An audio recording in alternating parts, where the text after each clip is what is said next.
عزیز طلباء، آپ کیسے ہیں؟ امید ہے آپ اپنے امتحان کی تیاری میں مصروف ہوں گے۔ ہم آپ کی خدمت میں خورشید اردو ادب چینل کی طرف سے حاضر ہیں۔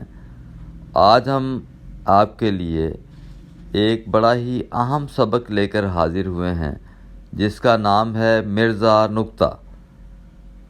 یہ سبق بہت ہی اہمیت رکھتا ہے اور اس میں سے اکثر مشقی سوالات میں سے کچھ نہ کچھ امتحان میں آ جاتا ہے، اور اس کے تعارف میں سے بھی اکثر سوال پوچھ لیے جاتے ہیں۔ آئیے اس سبق کا آغاز کرتے ہیں۔ تعارف میں اس کے مصنف کا تعارف جو پیش کیا گیا ہے اس کو غور سے سنیں اور اپنے سامنے کتاب بھی رکھ لیں۔ یہ صفحہ نمبر 79 ہے، جس پر ہم آج آپ کی خدمت میں کچھ باتیں پیش کریں گے۔ تو آئیے تعارف سے اس سبق کا آغاز کرتے ہیں۔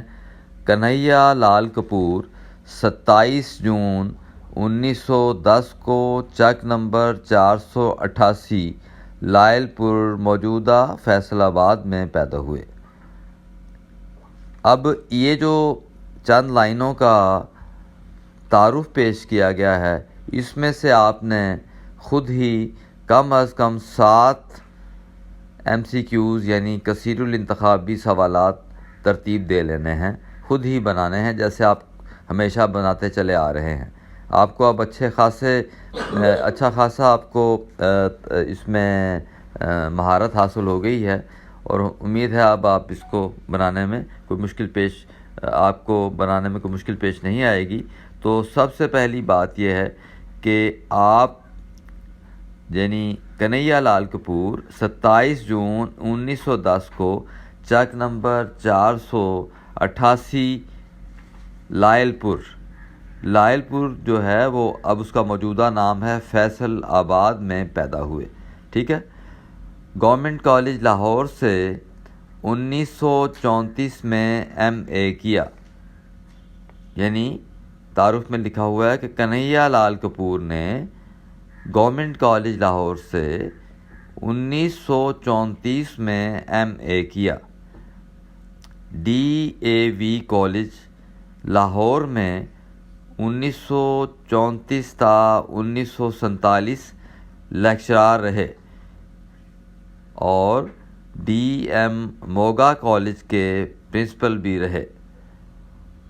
یہ مختصر سا تعارف ہے جو میں نے آپ کو پیش کر دیا ہے۔ یعنی مرزا نکتہ کے جو لکھنے والے ہیں، یعنی اس سبق کے جو مصنف ہیں، جن کا نام کیا ہے، کنہیا لال کپور، ان کے بارے میں چند باتیں تھیں جو کہ آپ کو میں نے پیش کر دی ہیں۔ اب ان کی تصانیف کی طرف ہم آتے ہیں کہ آپ نے کیا کیا لکھا ہے۔ ویسے تو آپ نے بہت سی کتابیں، بہت سے مضامین لکھے ہیں، لیکن جو ہماری کتاب میں یہاں پہ آپ کے لیے نوٹ کیا گیا ہے اس کو آپ دیکھ لیں، اور یہ آپ ضرور یاد کر لیں، کیونکہ بعض کا سوال یہ بھی آ جاتا ہے کہ بالوں پر کس کی تصنیف ہے، یا سنگ و خشت کس نے لکھا ہے، گرد کارواں کے مصنف کون ہیں، دلیل سحر کس کی کتاب ہے، کس کی تصنیف ہے، اور کپور کے بہترین مضامین میں جو انتخاب ہے وہ کہاں سے لیا گیا ہے اور وہ کس نے لکھا ہے، ٹھیک ہے۔ تو اب اس میں دیکھیں تصانیف میں سنگ و خشت، شیشہ و تیشہ، چنگ و رباب، نوک نشتر، بالوں پر، نرم گرم، گرد کارواں، دلیل سحر، اور کپور کے بہترین مضامین انتخاب، یعنی ان میں سے انتخاب جو لیا گیا ہے وہ بھی شامل ہیں، ٹھیک ہے۔ تو یہ اہم باتیں تھیں جو میں نے آپ کی خدمت میں پیش کرنی ہیں۔ امید ہے آپ کو یہ جو مرزا نکتہ ہے اس کے مصنف کے بارے میں کچھ معلوم ہو گیا ہوگا۔ تو اس میں سے آپ خود ہی کثیر الانتخابی سوالات بنا لیجئے گا، یعنی MCQs بنا لیجئے گا، اور جب آپ MCQs بنائیں گے تو آپ ان سطور سے، ان لائنوں سے جب گزریں گے تو آپ کو یہ سبق بخوبی یاد بھی ہو جائے گا۔ آگے بڑھتے ہیں، مضمون شروع ہوتا ہے آئیے اب اس کا آغاز کرتے ہیں۔ جو اصحاب مرزا نقطہ کو جانتے ہیں، مصنف کہتے ہیں جو اصحاب مرزا نقطہ کو جانتے ہیں وہ سمجھتے ہیں کہ شاید نقطہ ان کا نام یا تخلص ہے۔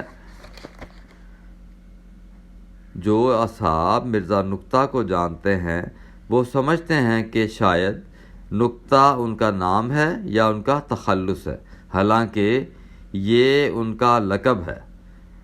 یعنی مصنف یہ کہہ رہے ہیں نہ یہ مرزا نقطہ کا نام جو ان سے ہے نا، یعنی نقطہ نہ ان کا نام ہے نہ ہی ان کا تخلص ہے، بلکہ کیا ہے، یہ ان کا لقب ہے۔ اور یہ لقب جو ان سے ہے وہ کس نے ان کو دیا ہے؟ جو کسی ستم ظریف نے ان کی نقطہ شناسی کی داد دیتے ہوئے انہیں عطا کیا تھا۔ اب یہ دیکھ لیجئے، یہ لقب جو ان سے ہے معاشرے کی طرف سے دیا جاتا ہے، اور یہ کسی ایسے مذاق میں کو مذاق کرنے والے انسان نے ان کو دے دیا۔ یہ مذاق یعنی ستم ظریف سے مراد ہے کہ مذاق میں ظلم کرنے والا، یعنی ایسا مذاق کرنا جس میں جو مذاق بھی ہو اور اس میں ظلم بھی ہو۔ تو یہ ظلم سے مراد یہاں پہ منفی معنوں میں ظلم نہیں ہے، بلکہ ستم ظریف سے مراد ہے کہ مذاق میں ظلم کرنے والا۔ تو یہ ان کا لقب ہے جو کسی ستم ظریف نے ان کی نقطہ شناسی کی داد دیتے ہوئے انہیں عطا کیا تھا۔ تو نقطہ شناسی کیا ہوتا ہے؟ تیز فہمی یا ذہین ہونا، یا اس کا تیسرا مطلب ہے زیرک ہونا۔ تو یہ تینوں اس کے مطالب ہیں جو میں نے آپ کو بتا دیے ہیں کہ نقطہ شناس ایسے بندے کو کہتے ہیں جو تیز فہم ہوتا ہے۔ میں بہت آہستہ آہستہ آپ کو بتا رہا ہوں، آپ اس کو لکھتے بھی جائیں۔ اور اس کے بعد اس کا مطلب ہے ذہین ہونا یا زیرک ہونا، ٹھیک ہے۔ تو اس کے بعد اس میں لکھا ہے کہ مرزا نقطہ میں یہ وصف ہے، وصف کا مطلب ہے خوبی ہے۔ کیا خوبی ہے جی؟ کہ وہ بات بات میں نقطہ پیدا کرتے ہیں۔ ان کی خوبی ہے کہ ہر ایک بات میں وہ ایک نقطہ پیدا کرتے ہیں۔ تو نقطہ سے مراد کیا ہے؟ باریکی، یعنی وہ ایسی بات کر جاتے ہیں، یعنی ہر بات میں وہ نکات ڈھونڈتے ہیں، اہم باتیں، بنیادی باتیں۔ نقطہ کا مطلب بنیادی بات، اہم بات ڈھونڈتے ہیں کہ آیا اس میں کہا کیا گیا ہے، ٹھیک ہے۔ تو یہ آپ کا تعارف کے بعد یہ جو آغاز ہوا ہے، تو اس میں مرزا نقطہ کے بارے میں مصنف نے بیان کیا ہے۔ مصنف کون ہے جی بالکل ٹھیک کہہ رہے ہیں آپ، کنہیا لال کپور نے کس کے بارے میں لکھا ہے؟ مرزا نقطہ کے بارے میں لکھا۔ یہ اس لیے میں آپ کو بار بار اس بات پہ زور دے رہا ہوں کہ اکثر امتحان میں یہ سوال آتا ہے کہ مرزا نقطہ کے بارے میں کردار نگاری کیجئے، یعنی اس کے کردار کے بارے میں بیان کریں کہ وہ کیسا کردار تھا۔ تو آپ کو میں بتاؤں گا کہ مرزا نقطہ کیسے انسان تھے۔ یہ ساتھ ساتھ آپ نکات، اہم باتیں نوٹ بھی کرتے رہیں کہ ان میں ان کی جو خوبی تھی، بنیادی خوبی یہ تھی کہ وہ بات بات میں نقطہ پیدا کرتے رہتے تھے۔